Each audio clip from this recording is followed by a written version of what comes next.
to continue our discussion, so nandito na tayo sa net method. So sabi ng IFRS, mas superior yung uh, net method kaysa gross method. Kasi ito kasi yung nagkakaroon ng adherence doon sa IFRS number 15 na kung mayroon kang sinasabing anticipated na mga discounts, rebates, refunds in the future or something that will reduce your collection of the cash when it comes to your receivables, kailangan mo daw yung i-consider na siya. Kaya yung net method ang nakapag-comply diyan. Okay?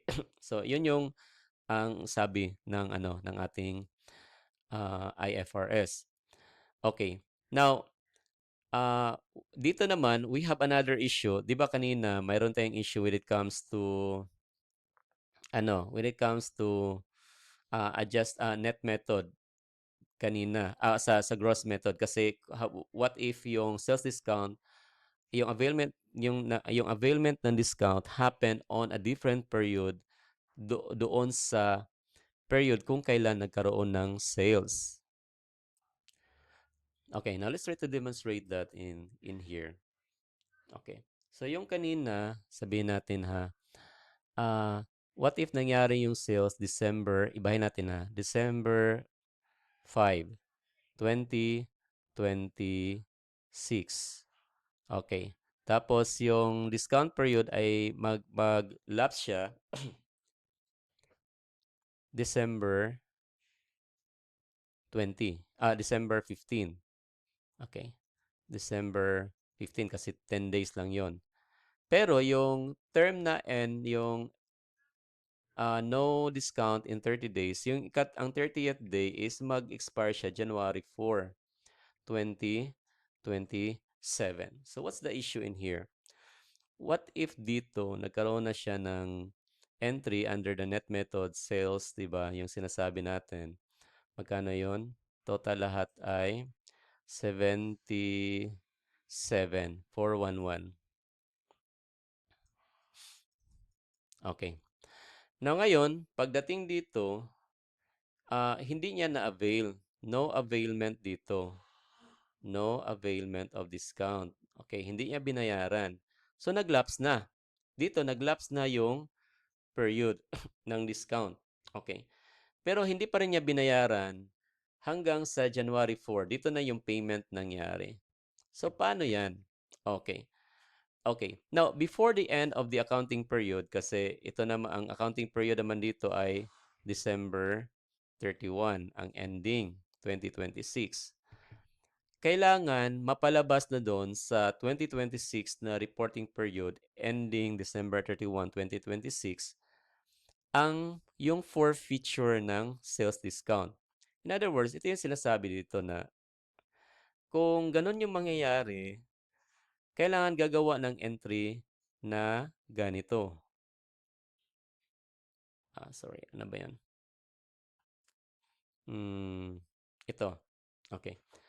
Kailangan mayroon ng tinatawag na allowance. Okay?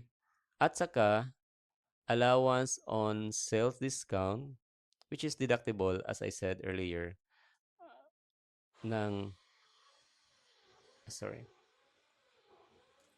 sales discounts na, magkano yun? 1,539. Ilalabas na yan dito. At saka yung forfeited sales discount. Ano ba yung term? Sales discount forfeited. Sales discount forfeited.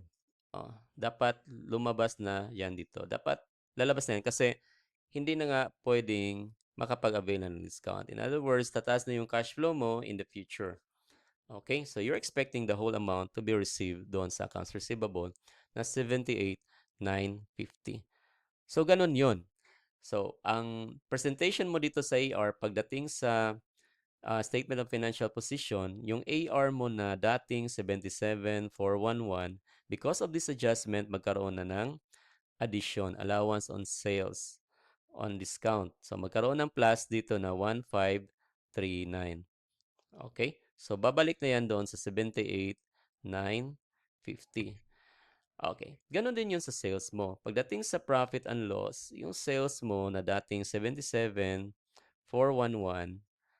ganon pa rin, pero magkaroon ka ng other operating income dito na income na forfeited na 1539. Kasi nga doon, as I said, as sinabi ng libro, na pagdating doon sa forfeited, it is to be disclosed or presented in the PL, profit and loss, separately under the or other operating income. So don't be mistaken in merging that 1539 forfeited sales discount with the sales sa pag ganitong mangyari, pag net method.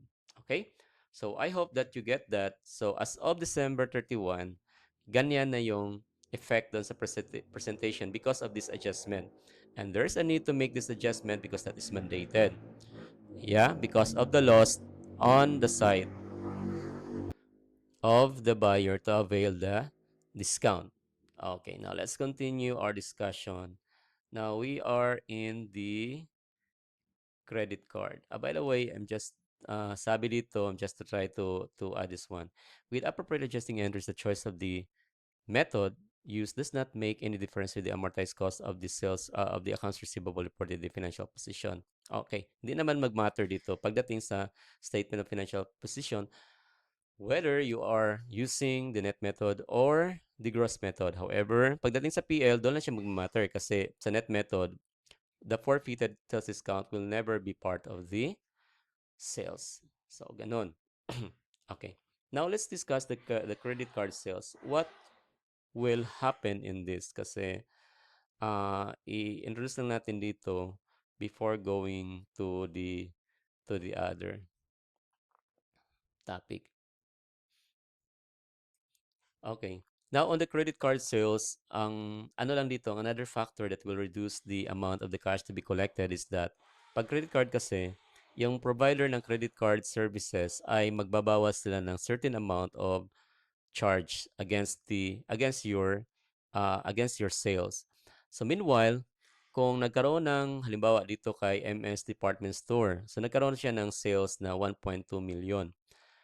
Okay. So magiging at the time that it is swipe or nagkaroon ng sales, yung money mo ay hindi yan pupunta directly to your account. It will be temporarily went to uh, it will be gone temporarily to accounts receivable of the Citibank. So ilalagay mo pa rin siya accounts receivable. However, that is from the Citibank. I mean, those the provider of that particular na credit card. Then credit ka pa rin ng sales. Then later on, kung i-remit na nila yung 1.2 million, mayroon silang ibabawas na credit card services, okay? Charge. So ito yung in this case we have 24,000. So ang mangyari diyan, yung ano mo ang maninet mo na lang is 1,176,000. So this is yung credit card service charge. This is another part of your operating expenses na parang bank charge pa rin siya kasi processing kasi yan siya. Okay? Okay, so that will ultimately again reduce your cash. But again, because of that services arrangement with you to give also your convenience na kahit walang pera yung customer because they guarantee with the payment of that, therefore you are protected with the collection. Okay. So that's the scenario. Kumbaga, buong pupunta doon sa sa credit card services, then mayroon kang buong accounts receivable sa kanila, then later on, pag nakolekta mo na yung amount na yan, that's the time that they will deduct the credit card service charge. Okay. Now, on the other scenario, ang mangyari daw kasi is yung cash ay yung total amount ng 1.2 million ay buo yung pupunta doon sa bank account mo. Tapos, ang mangyari, doon na lang daw magdideduct yung bangko. So, if that is the case, then you record at the time na nagkaroon ka ng sales, you will record that as automatic, mayroon ka nang papasok sa bangko mo na sales.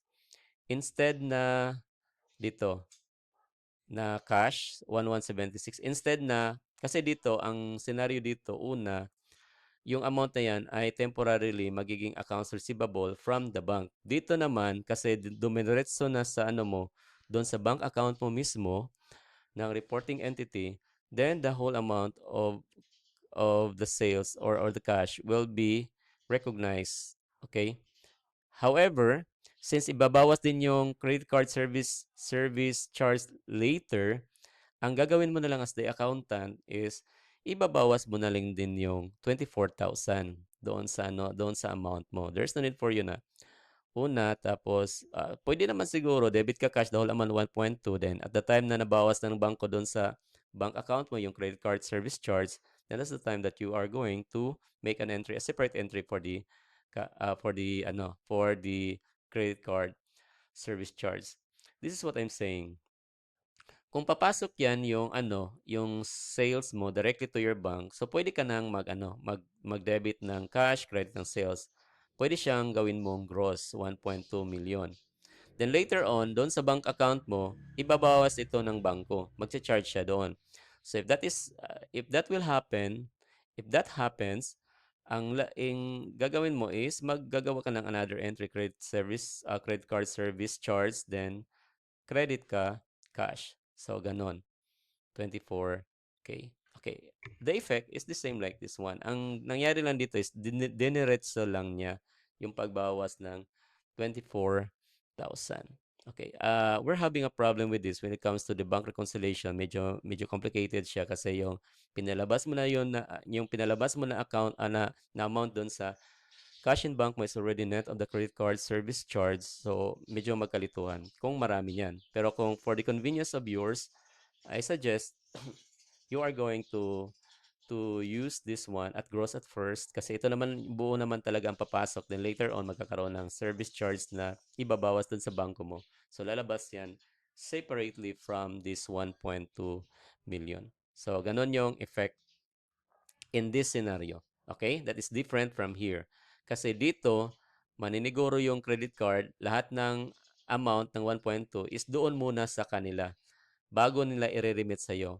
Pag once na magkaroon ng remittance na, babawasan, that is already net. Yung i-remit nila is already net of the service charge.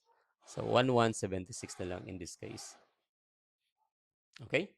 So, nasundan ba? I hope na nasundan.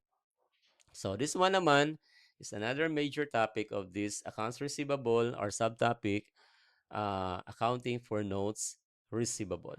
We'll discuss this in your next video.